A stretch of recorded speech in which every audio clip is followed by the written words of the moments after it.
মধ্যপ্রাচ্যে চরম উত্তেজনা। ইরানে অন্তত ৫টি প্রদেশে একের পর এক রহস্যময় বিস্ফোরণের ঘটনা ঘটেছে। দেশটি অত্যন্ত সংবেদনশীল বুশেহর পারমাণবিক স্থাপনার আশপাশ সহ দক্ষিণাঞ্চলের কনারাক, সিরিক, জাস্ক, বন্দর আব্বাস ও ইরান শহর এলাকার এসব বিস্ফোরণ ঘটে। অন্যদিকে হামলার প্রতিবাদে মধ্যপ্রাচ্যের ৪টি দেশ কুয়েত, কাতার, বাহরাইন এবং জর্ডানে মার্কিন স্থাপনায় হামলা চালায় ইরান। বিস্তারিত তাফসি ফিজা রিপোর্টে। ইরানের গুরুত্বপূর্ণ সামরিক ও পারমাণবিক স্থাপনাগুলোর কাছাকাছি বৃহস্পতিবার সন্ধ্যায় হামলা ও বিস্ফোরণের ঘটনা ঘটে। তবে এই হামলার পিছনে ওয়াশিংটনের কোনো ভূমিকা নেই বলে সাফ জানিয়েছেন মার্কিন প্রতিরক্ষা দপ্তর পেন্টাগন।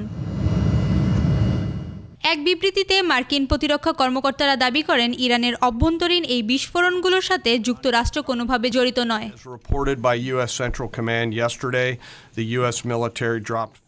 মার্কিন প্রশাসনের এই দাবি মানতে নারাজ তেহরান। বৃহস্পতিবারের এই হামলার পর মাত্র কয়েক ঘন্টার ব্যবধানে মধ্যপ্রাচ্যের পাল্টা হামলা চালিয়েছে তেহরান। প্রতিবেশী ৪ দেশ কুয়েত, কাতার, বাহরাইন ও জর্ডানে থাকা মার্কিন সামরিক স্থাপনাগুলোকে লক্ষ্য করে একযোগে হামলা চালায় তেহরান।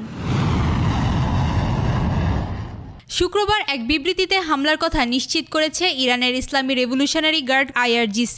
و هم فریبکاره و هم غیر قابل اعتماده و هر آن ممکنه که তাফসির ফিজা, একুশে টেলিভিশন।